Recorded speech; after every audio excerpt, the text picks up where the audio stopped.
It's Friday, May 23rd. In the headlines, Jamaicans support National Labor Day 2025. In business news, Planning Institute of Jamaica says the country's economy grew by 0.8%. And in sports, Reggae Boys to compete in CONCACAF Gold Cup. This is the weekend news on PBC Jamaica. I'm Simone Absalom Gale.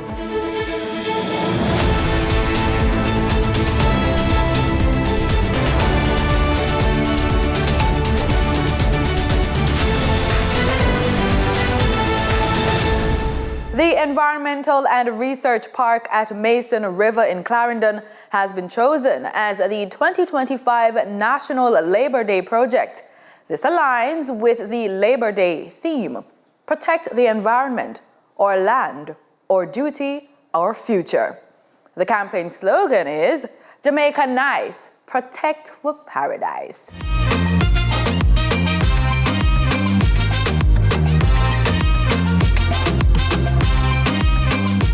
The Mason River, a protected area, game sanctuary and Ramsar site, sits on the border of Clarendon and St. Anne. It's home to numerous endemic plants, native animals and birds. Tell us about the research done here at the Mason River. So the Mason River protected area is protected area. It's a Ramsar site. It's a protected national heritage. And it's also a game sanctuary. So we conduct research on the biodiversity, so that's the plants, the animals that are here. The area also provides water for both the north watersheds and the southern watersheds. So it's a very important area, not just for biodiversity and the ecosystem services, but it's also important for the community. Students come here as well for tours, and we tell them about the ecology of the area. There are rare endemics found here, nowhere else on the planet, only here in Mason River in Jamaica.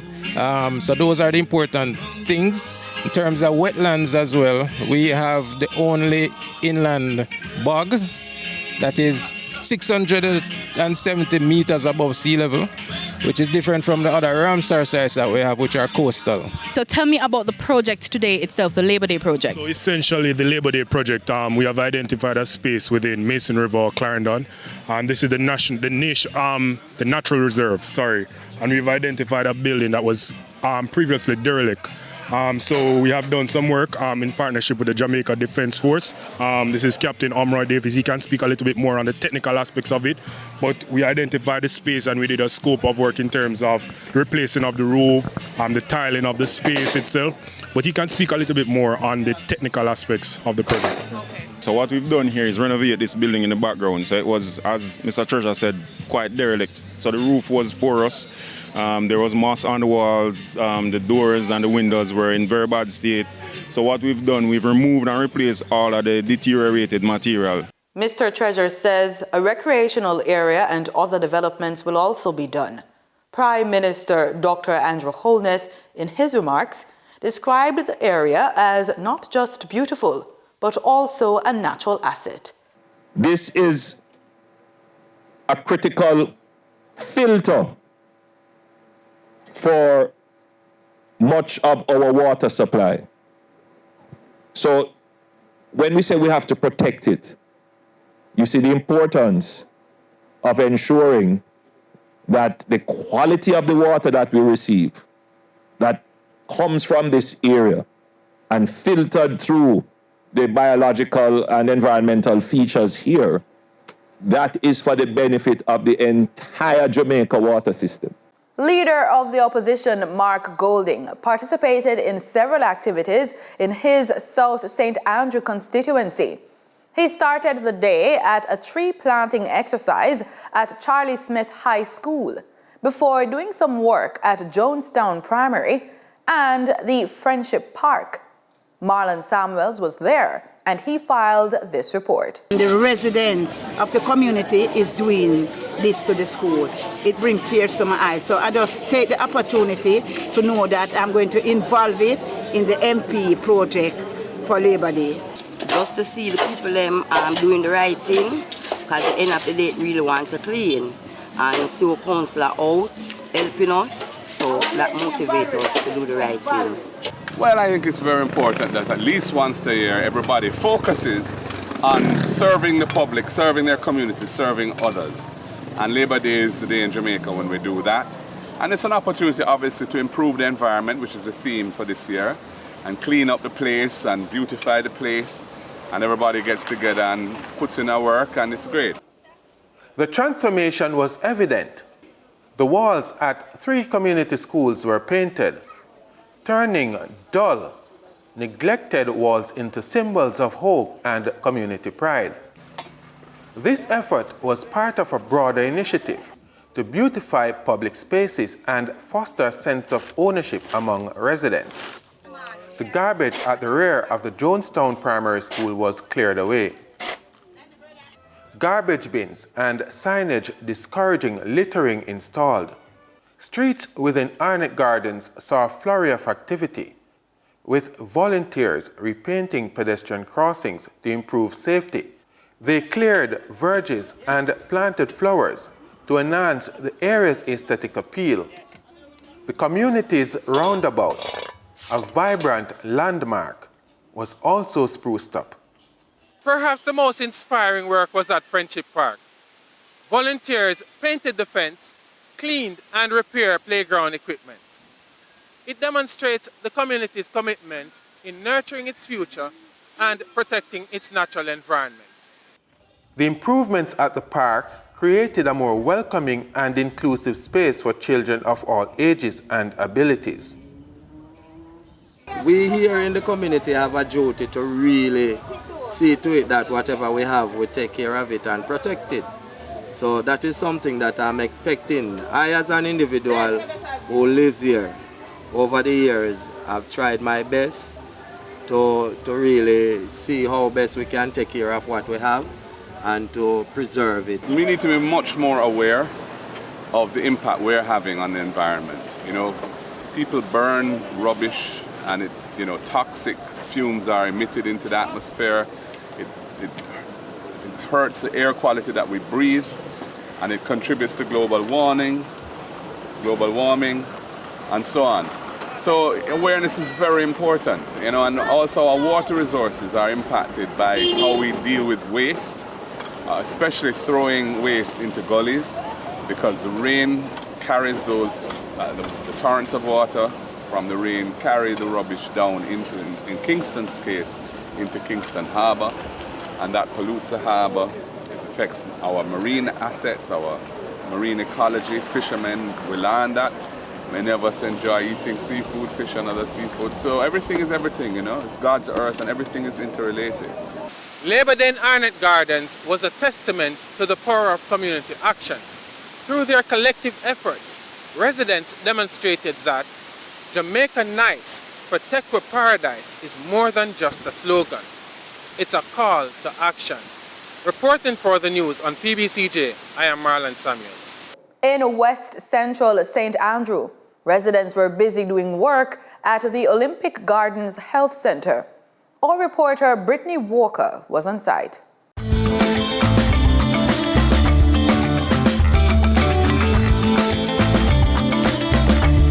Some may say Labor Day is all about cleaning up and giving back, whether it is doing a deep clean in your house or cleaning your community. Today we are with the people of Olympic Garden, giving back to their community by cleaning the clinic and repainting the pedestrian signs. Let's go and ask them why they decided to participate. The activities in St. Andrew West Central today, which happen to be the Prime Minister's constituency, we are starting off at Penwood High School with the planting of some trees, because this year is the environment. So we plant some trees there. When he leave there, he come to the Olympic Garden Health Center, where he'll make a presentation of 3 AC units, because presently the health center is under some renovation. And then he'll move to this location here, where we are now presently painting the pedestrian crossing. For today's Labor Day project, we're doing some paving of the driveway. We're also doing some planting of the front of the school. Also, we're painting our math smart room as well. We have to do what we are doing right now to make the constituency look up. So we are giving the community a facelift and also making it safer for persons to cross. We're just trying to have a collective effort, just to beautify the place and make the place look good and thing, We are at the intersection of Olympic Way and Bay Farm Road, and we are repainting the crossing. And I've just finished doing my little bit of paint, and then we did some work at the Olympic Gardens Clinic. Not much work there because there is some construction slated to be done, but I handed over some air conditioning units and paint that will be used to improve the facility. And then later on we're going to go down to Coburn Gardens, where we'll be doing some cleaning up of open lots. So there are many projects slated. I won't be able to visit all of them, but I'll see how many of them I can get through today. Today was a bit long but rewarding. We've witnessed the cleaning up of Olympic Gardens and a facelift of Penwood High School. Did you give back this Labor Day? If not, there's always next year. If you did, continue doing the good work. My name is Brittany Walker. Have a good rest of the day. Several early childhood institutions across the corporate area benefited from beautification efforts. Led by the Ministry of National Security, scores of volunteers converged on the grounds of the St. Simon Basic School, dedicating their time to painting and removing debris. Meanwhile, at the Jackson and Ambrook Lane Basic School, community members were out in their numbers. Chanel Matthews was there. I am Chanel Matthews, and we're here at St. Simon's Basic School, where we'll be speaking with the principal. So, what can we expect? What Labor Day activities are you hosting? Well, we're actually doing a beautification of the front of the school, and we're also replanting the play equipment in the play area. All right, so how can you encourage people to participate more? Well, most of the students, the children from the community, they come to this school. So when we have our PTA meeting, we encourage them to come in and help with whatever we are doing. So for this Labor Day, we sent out messages on YouTube.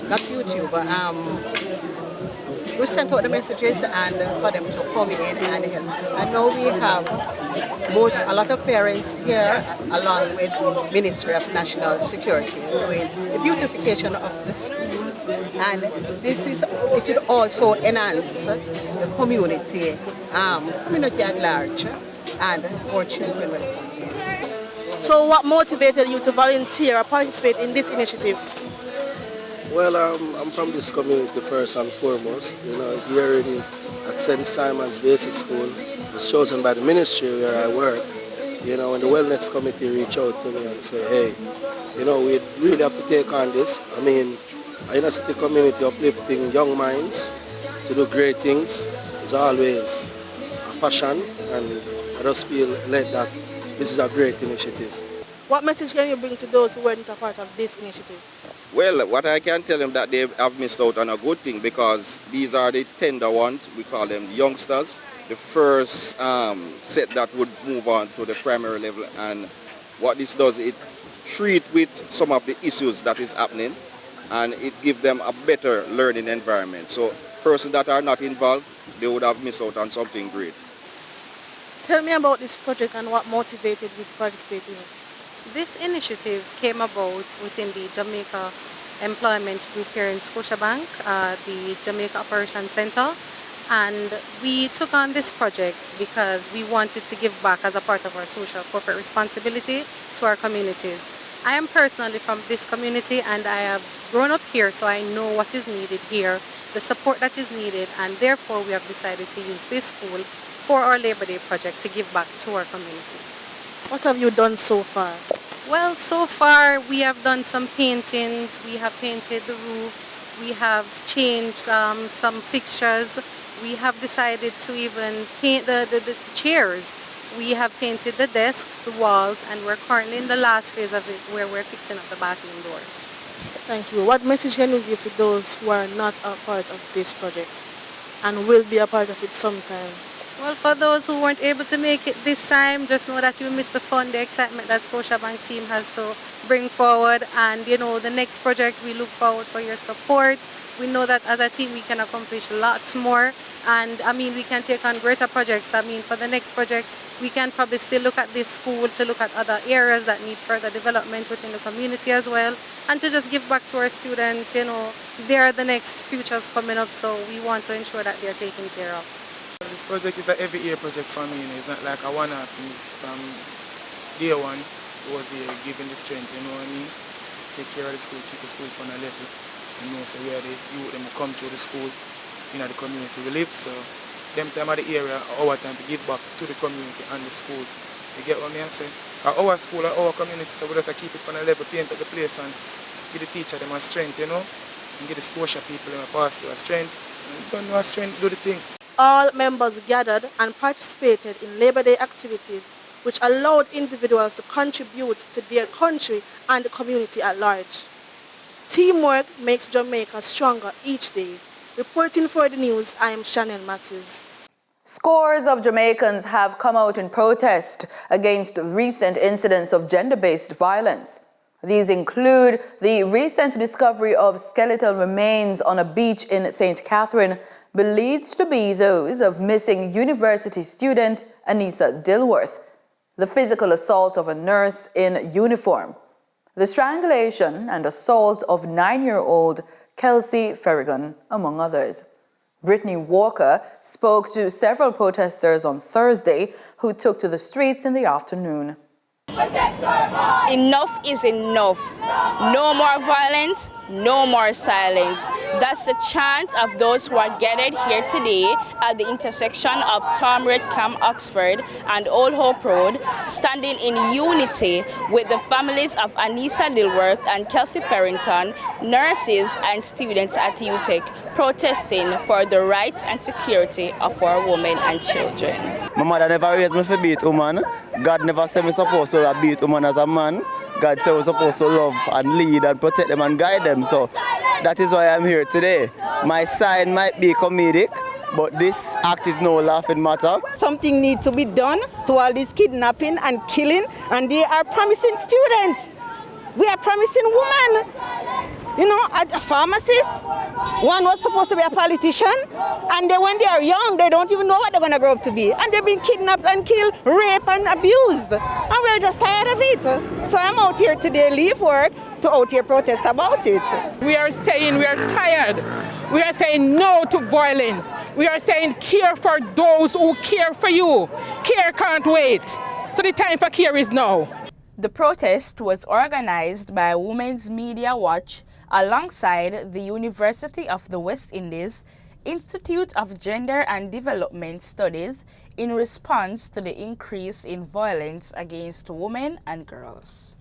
I would like to see many things happen. We need a strong nationwide public education campaign about what is acceptable behavior and what is not, because there is a lot of sexual violence perpetrated by men that just goes unnoticed, it's invisible, nobody talks about it as though it's normal. So we need a public education campaign nationwide. We also need to teach our boy children. The education needs to start from schools so that boy children grow up and learn what is okay and what is not okay. The task here today is really to call attention to the appalling levels of violence against women, gendered violence, violence against children. We've seen an escalation in recent times in Jamaica, but we want to call attention to the fact that this is every day ongoing. The egregious forms of violence that we've seen recently is a build-up. Those didn't just happen overnight, so we have to act urgently. We know various entities, ministries, individuals, organizations have been working endlessly for decades, but we are asking for fundamental shifts and changes. The government has condemned the acts of violence against women and children. Be your sister's keeper and keep an eye out for anyone that you've seen that looks like they may be in trouble. Reporting from Old Hope Road, I am Brittany Walker. The Jamaica Medical Doctors Association, JMDA, has added its voice to to public outcry over violence against women and children. In a press release, the association's president, Dr. Renee Badro, says, quote, "The disturbing pattern of violence against women and children in Jamaica, with the most recent attack on a nurse, a fellow healthcare worker, and demands immediate and decisive action. No woman or child should live in fear, whether at home, at work, in school, or in public spaces. This is not just a woman's issue or a healthcare issue. It is a national crisis that requires our collective response." End quote. Ms. Badro says ending violence against women and children demands sustained action, unwavering unity, and long-term commitment from every sector of society. She adds that we must act to build a Jamaica where every person, regardless of gender or age, can live safely, with dignity, and free from fear. This week is being celebrated as Workers' Week 2025 under the theme Transforming Jamaica's Workforce for Greater Resilience and Sustainable Development. This annual event honors the commitment, strength, and achievements of Jamaican workers, while also reflecting on the country's labor heritage.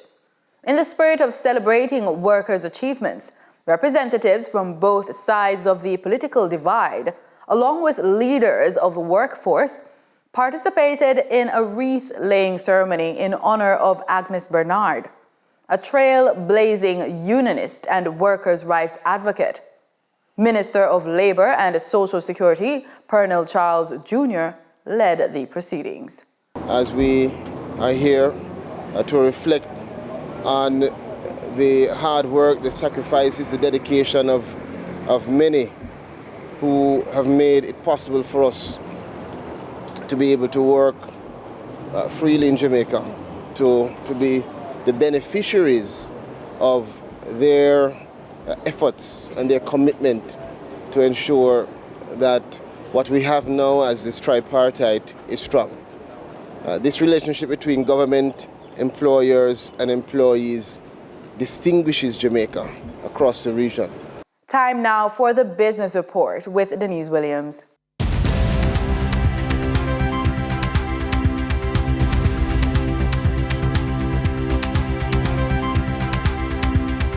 Welcome to today's Business Report. I'm Denise Williams, here to bring you the stories shaping the financial world and guiding your journey to smarter business decisions. Let's dive into the top headlines. Jamaica's economy grew by an estimated 0.8% in the January to March 2025 quarter compared to the same quarter in 2024. That's according to the Planning Institute of Jamaica, PIOJ. During a quarterly briefing on May 21 in Kingston, PIOJ Director General Dr. Wayne Henry explained that the growth for the review period was primarily driven by sustained growth in certain industries following the negative impacts of Hurricane Beryl in 2024, as well as rising external demand.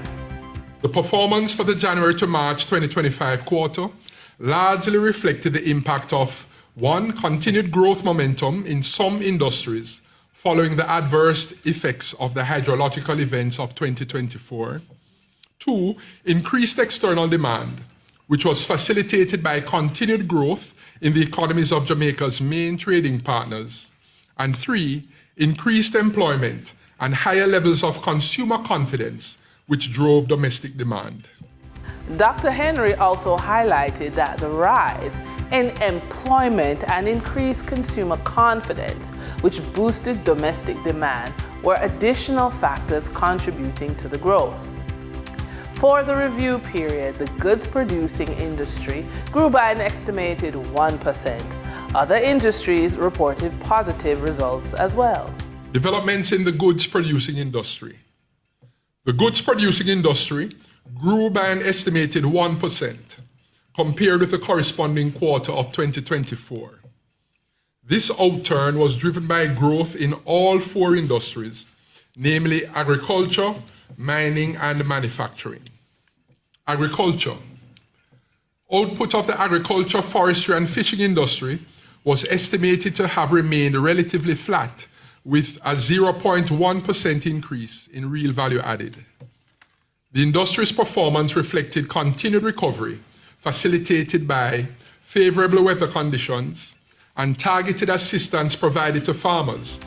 Palace Resorts Jamaica and the Turks and Caicos Islands will be building another Moon Palace Resort in Montego Bay, which will employ 2,400 workers later this year. Vice President of Palace Resorts Jamaica and the Turks and Caicos Islands, as well as First Vice President of the Jamaica Employees Federation, Clifton Reeder, made these remarks at the 41st JEF Business and Workplace Convention at the Jamaica Conference Center on Thursday. He stressed that the Federation will play a significant role in the identification and development of the leaders of this hotel. VM Investments has reported a significant surge in profits for the 2024 financial year, with net profit attributable to shareholders rising to $555.72 million, or 37 cents per share. This is a 179% increase from the $198.84 million, or 13 cents per share in 2023. The company's robust performance was driven in part by a sharp 216% growth in net interest income, which jumped from $47.82 million in 2023 to $151.4 million in 2024. Res Burchison, head of VM Investments, said the company focused on disciplined growth and operational efficiency as it positions itself for continued success in 2025 and beyond. Now, for our credit report tip of the day, positioning yourself to access money when you need it, to grow when opportunities show up, and to move when others stuck is why your credit score matters. A higher score gives you options, and in any economy, options create cash. When you treat your credit like an asset, it starts opening doors to the kind of financial freedom that budgeting alone can't buy. Here are some ideas for using your credit. You can rent out property or space with lender-funded upgrades. You can access retail financing for inventory or business tools. And you can say yes to opportunities instead of waiting on payday. Your credit score is more than a number, it's a wealth-building gateway. And that wraps up today's business report. I'm Denise Williams, reminding you that every financial decision is a step toward your future. Until next time, stay focused, stay informed, and keep striving for success. See you soon. In sports, the Reggae Boys are set to face Panama and Guatemala, as well as Guadeloupe, in Group C of the CONCACAF Gold Cup. The Reggae Boys will kick off their campaign against Guatemala on June 16 before facing Guadeloupe 4 days later. They will end their group stage campaign against Panama on June 24. Mount Pleasant FA and Cavalier SC will face off in the finals of the Ray and Nephew Jamaica Premier League on Friday at the National Stadium at 7 p.m. This will be the third consecutive year Cavalier and Mount Pleasant will be contesting the final, with Mount Pleasant winning in 2023 and Cavalier 2024. And that's it for the news on PBCJ. Pleasant viewing.